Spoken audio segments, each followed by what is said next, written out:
Hello, Trisha Love here with LA Style Magazine and the Industry Leaders Association. This is our new podcast called Industry Leaders.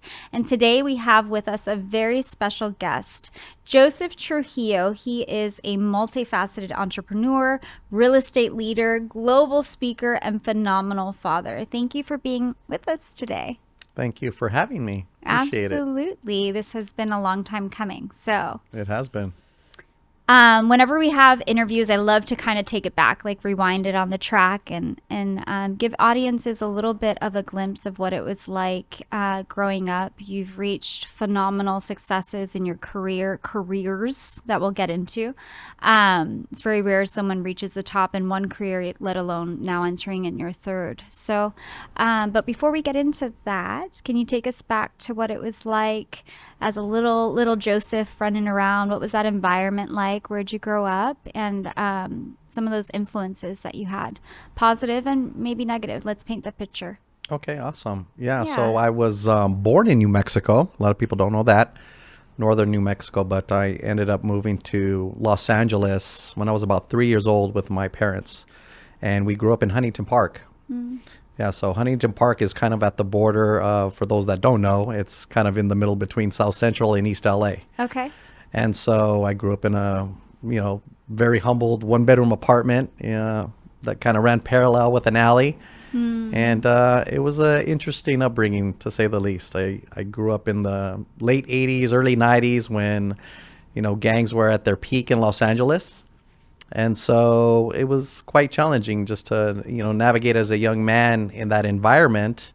But it definitely taught me a lot of great life skills. Were you the eldest I am. of how many siblings? So I'm the oldest of three. So I have a Okay. brother and a younger sister. And tell us about that environment, right? Growing up in South or Southeast LA. I remember when I moved out here, my sister would like crack jokes like that. I don't know. I guess I was going to be running into gangs all the time. I didn't, but this was a real reality for you. Is this something that you got caught up into as an adolescence? And then if not, how were you able to avoid that lifestyle? Yeah, so my family were heavily involved in gangs. They had been for multiple decades. So fortunately, I had an amazing, father and mother that kind of steered me straight. So my dad put me in Pop Warner football when I was 5 years old. And I also played basketball at the local recreation center. So I grew up in sports. And I was able to kind of just navigate, through the streets in my survival skills, honing in on sports. I was that kid in elementary school and junior high that would grab my basketball and I would run to school. Oh, Right. wow. And I would run because if I walked, then I would probably get jumped going from street to street to street to street because every street had a different gang.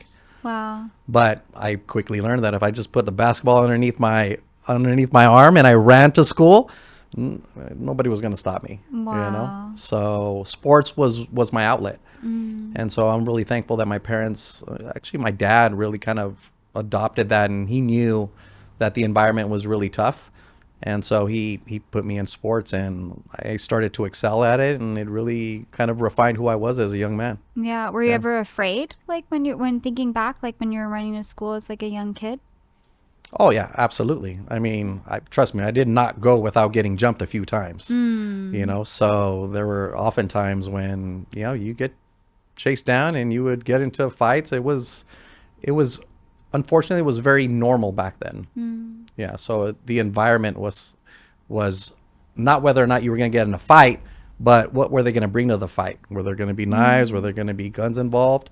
So it could escalate very quickly, and especially when you start to get into like, sixth, seventh, eighth grade, or in early high school years. I think at that time, LA was the murder capital of the world. Wow. So it was tough. It's crazy. So tell us about, okay, so you experienced that. Thankfully, you're here with us today. But how did you then transition? Because you enrolled in the Marines, right? Or what did that look like for you? Did you try college a little bit? Like, Because I remember you saying when you were speaking once on stage the impact your father had on you, and how thankful you were to him and his service, and how that really helped, propel you and to even get you to the place where you are today. Yeah, no, it definitely shaped me. So watching him as a young man, I mean, he was my role model. He was my mentor. He was doing everything for me at that time. And so I think I shared on stage once that it was kind of like family folklore about what he did in the Marine Corps, just to kind of honor his younger brother that ended up passing away and doing like multiple tours in Vietnam when he was in the Marines. So it was like very honorable. And I remember thinking about that when I was a young kid. And I was like, wow, this man is like my superhero, you know? And so after high school, I did try to go to college. All of my buddies I went to school with, by the way, going through high school, they all went to USC. So I was the only knucklehead that my grades weren't good enough. So I ended up going to Cal State Long Beach. And after a Not that failed, there's anything wrong with Cal State Long Beach. hey, I know, but Yeah. because my buddies will be seeing this, and when they see it, they're gonna be like, yeah, we're Trojans. Yeah. And Joe went to Cal State, but Yeah. after the first semester, I just like completely failed. I was doing all the wrong things, partying, not paying attention to school. And I remember coming home one day and my dad was like, what are you going to do? I mean, he just literally confronted me because he could see, how I was not adapting well to life after high school. And so, I mean, without hesitation at that particular moment, I remember saying, no, I'm going to enroll in the Marine Corps. And literally less than 2 weeks later, I had tested and I had actually, they had given me a date to report, which was going to be like 6 months later. I had gotten selected to be an intel specialist based on my testing in the Marines. And Smart cookie, huh? I was a little bit of a smart cookie. Yeah, I didn't do well in school, but I tested well. That's awesome. Yeah. And so I got a call a week later, though, and they were like, hey, we have an open slot for military police if you're interested in that. And I raised my hand. I said, all right, I'll go. So 2 weeks later, I was in San Diego. Wow. And that was you enlisted for 2 services or terms? I'm not sure the term. How do you say it? No, I enlisted for an 8-year period. Oh, okay. Yeah, in total. Got it. Wow, that's amazing. Well, thank you for your service. Thank you. And that must have some impact on like how disciplined you are. Were you always this, disciplined, gifted type person? Actually, I think I was disciplined quite well as a young child. Yeah, my dad was a disciplinarian for sure. And so he ran the house with an iron fist. Okay. Yeah. So no, I was up at 4 or 5 o'clock as a young chap, and I was ready to get to it. Wow. Yeah. So that's always been kind of my norm. Got it. Okay, so let's talk about this extraordinary career when you left the Marines and then you became like, I feel like in Hollywood it's glorified like you're like, this special agent that work for agencies. Like you're like 007 over here Right. with like Pitbull vibes and like Mr. LA. So Yes, let's go. tell us about that. Yeah, so after the Marine Corps, like many people in the service, I came out with no job placement, right? So many veterans come out and there's really not a really great transitional structure for us to come into the civilian world and then apply ourselves. So actually my first job was at the Beverly Center. So I got a job at the Beverly Center working like internal security. But I knew right away, I'm like, this is a step down from where I want to be. So I started applying for law enforcement agencies. But I knew that I didn't want to be a police officer. I didn't want to be a cop. Because growing up where I grew up, we didn't think very favorably about police officers. They didn't really treat us very well. So I thought to myself, I said, well, what can I do where I can apply my investigative skills, a lot of the skill sets that I learned in the military, and kind of like that 007 idea came to mind. And so applying for, law enforcement jobs within the federal government became my target. And within about 6 months, I landed a really great job for Department of Justice. Wow. And I worked at DOJ under a few different capacities for about 12 years before 9/11. Wow. It's remarkable. So within that time, you don't have to go into like, details of all the agencies and all the things, but I mean, just to kind of somebody may be listening, and I remember the first time I heard the story, I didn't really get it, but the level of impact that you had in our country and security, and then even going into like, our government, homeland security, and things like that. So I guess one is like, thank you for that, and secondly, just highlighting it for listeners, like that's it's very rare that people achieve or are at that level within our government. So transitioning from that, right? Was there anything else you wanted to add on that phase of your life and career? Well, just to your point, right? You're absolutely right. Like, it's in that line of work, there becomes just like in corporate America and in other entities, does become a separation of talent and individuals that can attain certain positions within the government. And I was very fortunate after 9/11 to work in a different capacity, working for a few other three-letter agencies. And I started working with a lot of talented individuals in the latter years of my government service. Many people who, were, special forces types in the military, people that were, had reached high degrees in corporate America. And so here I was, right, with no college education and nothing but, gut and fortitude to want to become better. But interacting with these individuals really just increased my level of expertise and what I really wanted out of myself. So it really became quite a driver for me in my government service. Yeah, and I think that was for you because now are in this space, and we're going to talk about real estate and how you are the top 1% within the organization that you're a part of and things of that nature. But I think that hearing this story, that was the evolution of your like top 1% kind of like mindset, right? Being around these other top 1%ers in our government. Right. So did you encounter imposter syndrome? How did you deal with that? What did you tell yourself in the morning if you're like, what the heck am I doing here? What did that look like for you? Yeah, no, that's a real thing. Yeah. When you're around the most talented people in any profession, naturally you're gonna question, hey, like, do I belong in this room?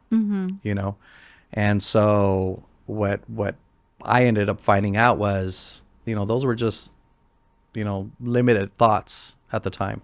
Now, consider this, at the time, I wasn't really taking a real deep dive into self-development or anything like that. I was just kind of operating on this medical, military, mindset of just get out there, do your thing, and just go at it 110%. But as I started, kind of working side by side with some of the best people, I quickly realized I was just as talented. I was just as gifted as anybody else. And very often you'll find yourself being revered, just like looking yourself in the mirror. And in that level of work, it also requires a certain level of comfortability and trust with another person, which I have found to be very difficult to duplicate in other professions. In that profession, the brother or sister that you're working with is the relationship, the bond that you have there is such that it doesn't matter what my strengths are or what their weaknesses are. We have each other's back so much that we're going to lift each other up to, resolve any mission. Yeah, that's so powerful. Were there any are there any characteristics where you feel, and I know there's like all these personality tests, which I don't really know that I've done before, but like what are common traits that you see that these other individuals had? Was there a common thread, excuse me, that you were finding and working in that environment? And was that time when you realized that this is they carry these traits, and what were they? Yeah, I mean, discipline definitely stood out. Discipline, mental fortitude was a clear trait that most of these individuals had. They had emotional stability, a lot of emotional stability, and then trust. Like trusting another human being definitely required to be part of the job. Okay, one last question about that piece there. What did you find yourself doing? Was there anything that you were doing in that time in order to help yourself level up? Because that could be, anybody could be doing that, right? As they're leveling up. Like, how were you doing that in that space and time as you were taking on that new position? Yeah, so during that time, just to continuously stay like at your top of the game and continue to have like mental strength, I really took a deep dive into like my physical fitness. So physical fitness was a really great therapy for me, where I found myself being able to just like, again, the limiting beliefs, creating a lot of self-discipline with working out. At the time, I was training some of my friends in MMA, doing Ironmans, marathons. Like we were really working out like on a very high level. That ended up evolving into owning some CrossFit gyms. And so physical fitness was definitely, and even till today, is a really strong component in my mental health. That's amazing. Okay, so now I'm going to do a little bit of bragging because you're just so humble, which is amazing. But like there was a big transition that happened from that, right? You already accomplished all these amazing things. And now you end up crushing it in real estate while you're still working for our government. Like what year was that? And like how many homes did you sell again in that first year working part-time? Yeah, so that was in 2017. Okay. And I started in July of 2017, and the rest of the year I sold 25 homes, which was about, 4 homes a month. So in 6 months, you sold 25 homes. That is wild. Yeah. Okay, so that was your intro. And so when did you, 6 months in, when did you end up leaving working for the government? Was it just after that point when the new year came in? So with those 6 months, just to give again a little bit more perspective, I was traveling 15 days out of the month. So wild. So I was physically in country or working real estate, the other 15 days. Wow. So people used to tell me like, "Oh, you're a part-time agent?" And I was like, "No, I'm a buy local agent. Like I am in Australia, but I was selling homes on weekends. I'd be in Asia and I'd be selling homes on weekends." Now the market was a little bit more receptive to it at that particular time, right? But still, it required a lot of work. Yeah. And it was just me and my transaction coordinator. Wow. But we crushed it. That's amazing. Yeah, we crushed it. But to answer your question, that was in 2017. I continued that in 2018. In 2018, I sold 50 homes. Wow. And that's when I joined EXP. 2019, I sold 75 homes. I was adding another 25 homes per year, still working for the government. I did not retire from the government until 2022. That is so wild. It's crazy. So did you keep that consistency of 75 homes, or did you start moving into building this massive team you have now? Well, I joined EXP in 2018. So in 2021, I believe I sold 105 homes in 2021, and that was top 1% in the country, NAREP top 250, and like a bunch of really great accolades. But at that particular moment, I had also started to realize within the model that I was in that I was able to grow an organization and a structure much like independent broker companies In EXP. at EXP. And that particular side of the business model really started to take off for me because I became within the Los Angeles, Inland Empire, Orange County region kind of sought after with other agents. They wanted to duplicate what I was doing. And so rather than me just train them just to train them, I started to recruit them to a company that was going to be a better fit for them regardless. Yeah, but let's take a pause there and talk about like that. That's a big transition. In order for you to move from making or whatever that was, right? Like 105 homes or however you were making at the peak at that time, to see the vision that there was in building a team in the model of EXP. Talk to us about like what was going through your mind and like what that vision and model is in a little bit more depth. It was a little bit of a struggle, to be honest, because what was happening at the time, now keep in mind, before real estate, my mindset was I was going to work until I was 57 in government service because that's what most people do.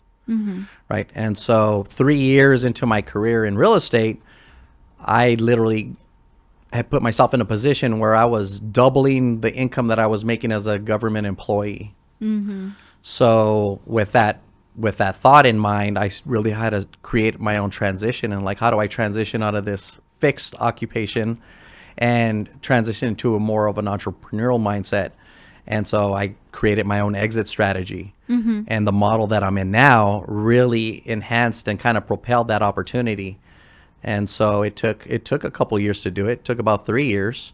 But 3 years in, I was able to successfully retire from sales and transition into organization development.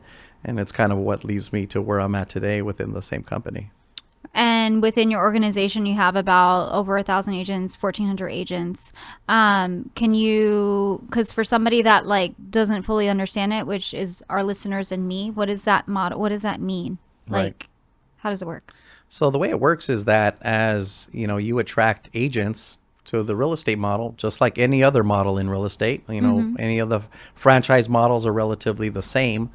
They're recruiting models. And so every model is a recruitment model to a certain degree. It just so happens under the model that I'm in, that I'm able to receive leveraged income through the sales of those attraction, efforts. But it's not taking commission from the agents. It's Absolutely the not. company, right? So how does that work? Yeah, so that comes from the company dollar. So I work for a company that makes its agents owners.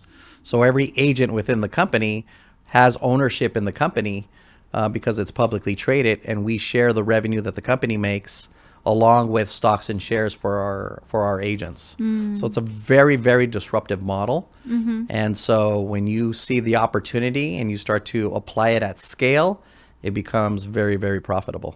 Now, is what you've done within this model duplicatable by other people? Is that vision still attainable? Oh, absolutely. Absolutely. Yeah, the model is, platforms are duplicatable. Individual efforts, individual personalities seldomly are duplicatable.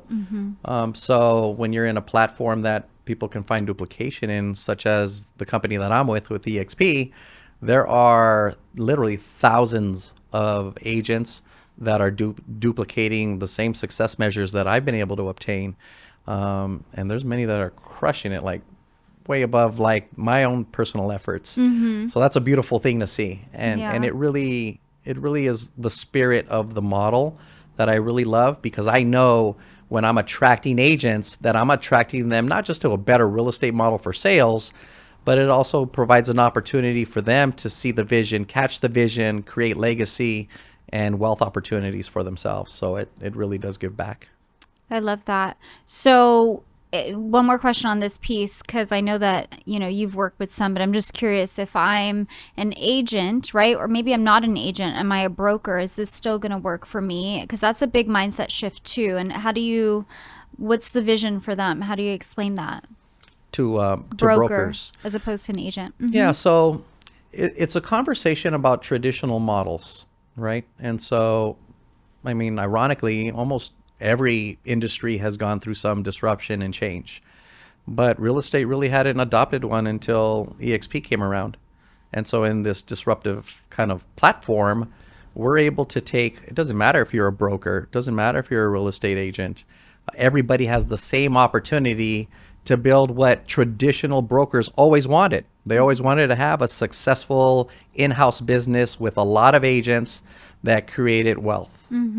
And here's this model that allows even an agent, without having to be a broker, that same opportunity.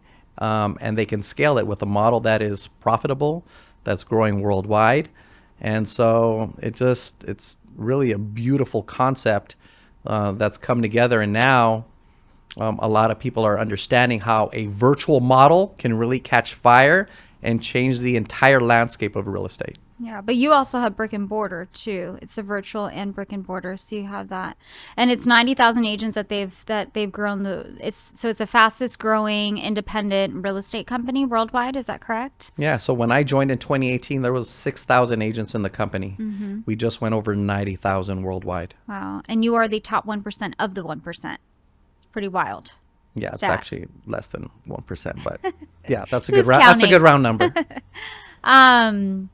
That's phenomenal. I read a statistic the other day that talked about, I feel like we have this this Willy Wonka golden ticket kind of mindset around millionaires, but it's really, really true. Like it's a real thing, and I don't think that we realize. Maybe it's because I live here in LA, or most people like listening, like how scarce that is. Like how many people have really reached financial freedom and things of that nature. I think it was like top 5% of Americans make over $1 million, and the others don't. So like, and then they had another statistic. I think it was top 10% make 800 and something thousand. So it's like the median income for most Americans is it's a lot less.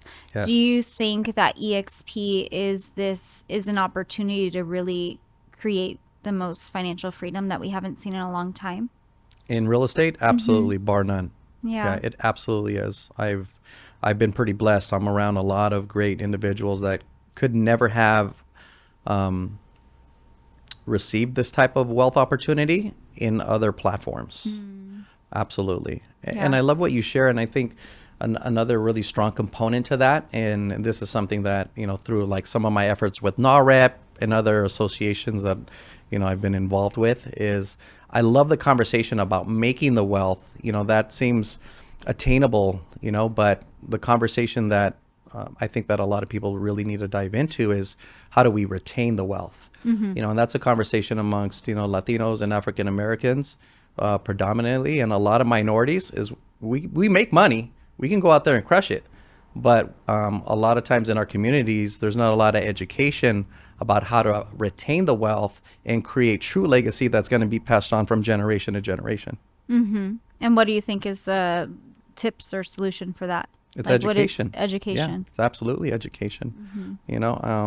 I can't remember a financial education class growing up in college. I mean, in So you high mean school like or anything. budgeting, diversifying your income, investing in other things? That's what you mean, creating other wealth streams? Absolutely.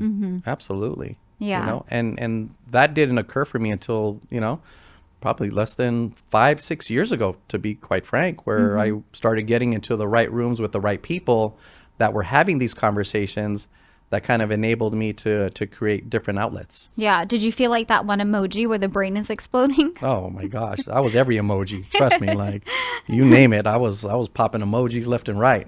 But it was great to be in those kind of conversations. Yeah. And it was EXP that created this opening, right? That opened up the gate for me to think bigger. Are you a big thinker? I am a big thinker.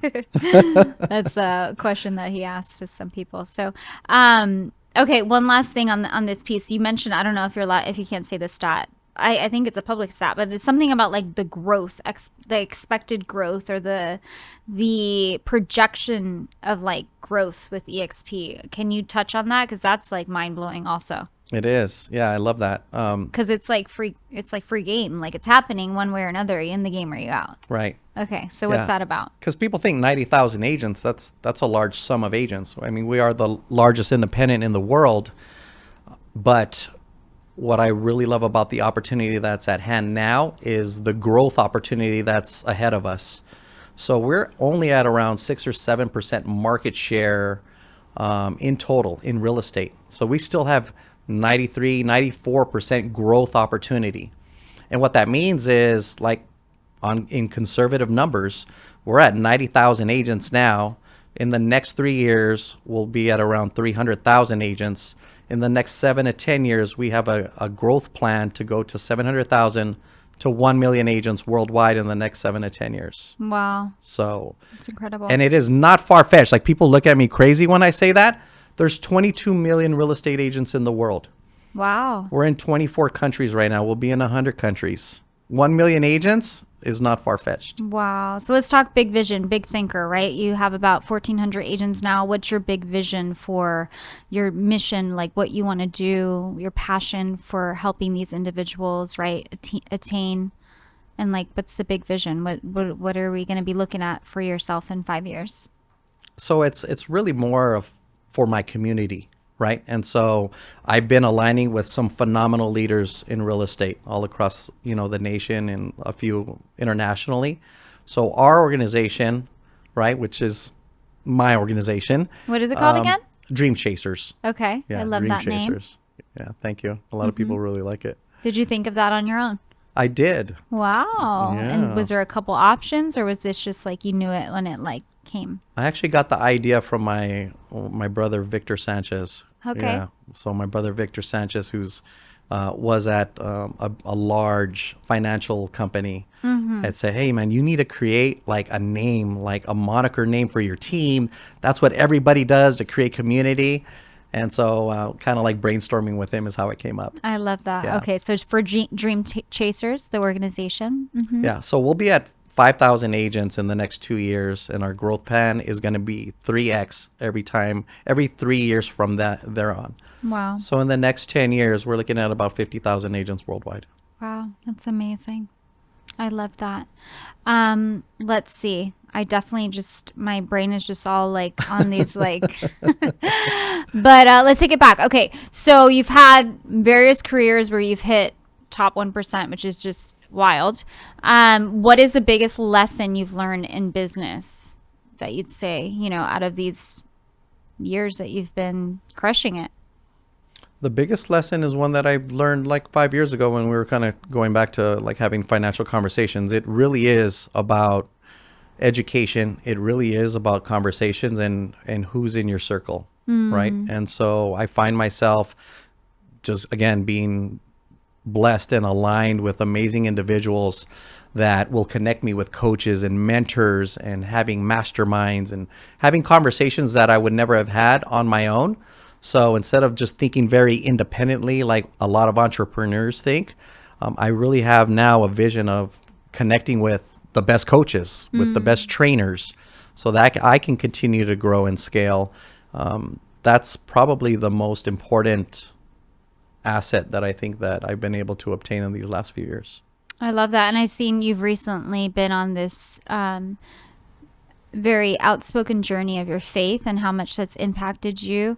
Do you have what are your thoughts on that? Because you could reach a certain level of success and still feel a void, and you've talked about that. What does that mean to you? And then even with that, is there like a specific maybe scripture or something that comes to mind, or just thought about faith in general that's an anchor for you, or you found to mean a lot to you in this season? Yeah, so I've always been a man of faith, right? I grew up Catholic, and so that was instilled in me at a very young age.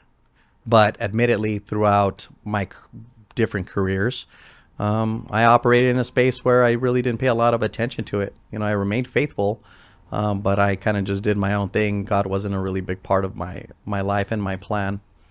And in my realignment, I have gotten really close in my faith, and it has been a beautiful thing to be able to operate knowing that things are bigger and better out there, and so it has been life-changing for me. I've been very vocal about it, and so I'm finding that a lot of people really appreciate that. I've had so many people be like, "Hey, Joe, I seen that in you. Like, I knew that you had that in you," or like, "It's a beautiful thing." Like, so the outreach that I've been getting from it has really been inspiring and has motivated me, I hope, just as much as has motivated them. Yeah. And so now applying it in my daily life, it's become such a muscle for me that I can't imagine myself not operating in that space. Yeah. But I guess one of the questions is the why, right? Like some people, they're like, it's like nurture versus nature, or you just do it because it's a muscle. But for you, was there, because I remember you speaking on, I think it was one of the events that you spoke at, identifying that void, right? That a lot of people that are ultra successful, it's a common thread, right? I think it's maybe because they, us as humans, we kind of set these goals and these benchmarks, and then once we reach it and we can buy whatever we want, we're like, oh snap, something is still missing. Can you talk a little bit about that? And is that what you feel like is getting filled right now? Yeah, so the void is real, all right? And so for myself, operating in government service in the capacity that I worked in, I was an operator, right? And so I operated. I was given instructions and I carried them through. was very directive. And so everything in between really didn't have much space in my life, you know? So it did create a void. And so when you have, for me, when I had that void, I was operating out of lack, you know? And so lack of my faith, lack of my religion, lack of my values at times. And it kind of reminds me of one of my favorite scriptures. It's, you know, Psalms 23:1. It says, God is my shepherd, you know. I lack nothing. So I love that now because it just gives me like foundation. It gives me like my platform. It's like I don't lack anything. Like now that I'm connected with my faith, I have everything that I need. I don't need the money. I don't need the career. I feel whole, you know. So it's a different way that I'm walking, and I just feel very blessed. That's so beautiful. Well, let's see. Transitioning here, I definitely want to touch on this one before we wrap up, and it is this new announcement. Drum roll. We have with us, ladies and gentlemen, Mr. LA. Yes. Yes. So you are taking ownership of our city, leading it fiercely within the sphere of influence and real estate in particular. Let's talk about this new coined name and venture of Mr. LA. I love it. I love it. Yeah, it definitely is a new persona. Is that a right word for it? A new persona. So again, seeing voids like in the market, I think that's what smart people do, right? When you see a void, where you see an opportunity to fill in, and you really grab a hold of that opportunity, is something that I think separates world-class leaders, world-class performers. And so in my space, in real estate, I noticed that Los Angeles, being the mecca that it is, really kind of just operates in a bunch of little sectors. And so nobody was really grabbing the title of ownership. Like, you got to take ownership of something that you're just passionate about. And so I coined myself Mr. LA. Like, why not own and operate and just kind of embrace the entire city? I love that. And so with real estate, it's opened up so many opportunities for me to be able to work in environments of commercial luxury, partnering with some of the best agents in the entire state, that it just made way too much sense for me not to operate, you know, with that subtitle. So I'm embracing it, Mr. LA. Yes. I love it. Well, you look the part. Thank you. I appreciate that. Yes. All right. Was there anything else that I did not touch on? Anything that you wanted to share that's on your heart, your mind? Oh, I did have, what's your superpower? Are you prepared to answer that question? Yes, I am. Okay. What is your superpower? My superpower is connection. Yeah, my superpower is connection. So connecting the dots, connecting people, connecting life. Connecting vision. Connecting visions. I love that. Yes. It's very, very good.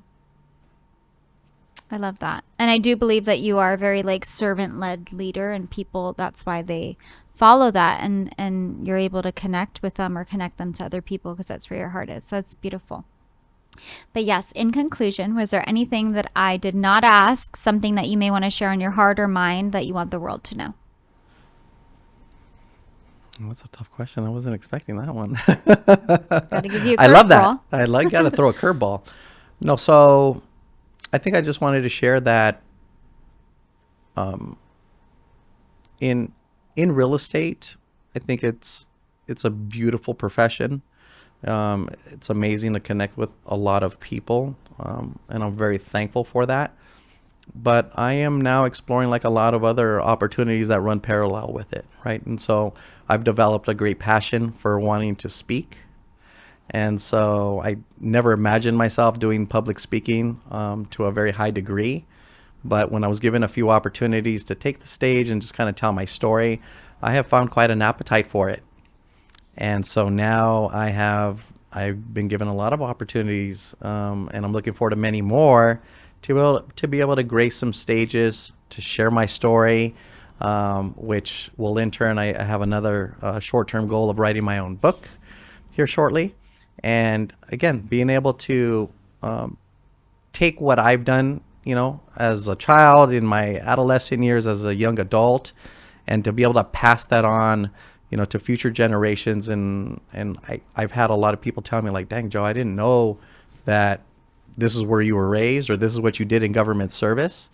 And so as soon as I have an opportunity to tell that story, I'm looking forward to impacting a lot more human beings. I love that. Okay, wait. That was the last question, but this is like the real last question. Okay, I'm ready. We have to talk about what you're doing with ILA, the Industry Leaders Association, how we're working together, how excited. So LA Style Magazine developed the Industry Leaders Association. We have a board of directors, and considering all your agency experience, you are on board with us as an executive director. So tell us why. Why did you say yes to ILA? What are you excited about building? Like, what does it mean to you? And like, what does it mean for other people that can join? Yeah, so first of all, thank you for presenting me with that opportunity a few months back. And so when I took a deep dive into it, it started to hit all the buckets of everything that I seen myself doing, right? So I had done it, industry leader within the scope of real estate, especially like in NAREP, and I was also the president or the director rather for EXP Latino. So having done it in a couple different associations, when you presented the vision of Industry Leaders Association, I quickly realized like wow, I can impact people not just in real estate. I can impact people in entertainment, in fashion, in medical. Like every single bucket could be touched and impacted. So when I seen that, the light bulb kind of just came on. I'm like, okay, Joe, here's a great calling for you to be able to participate in an association where I can take everything that I've learned in these past 30 years and apply it to scale and measure and develop leaders, not just in Los Angeles. You have a vision of 21 other cities, right? Mm-hmm. And so the global impact of what that can look like to me is so profound that I said, I have to be a part of it. I love that. Well, thank you so much for joining us today. Thank you. Episode 1 of the Industry Leaders here with LA Style Magazine. Stay tuned for the next one.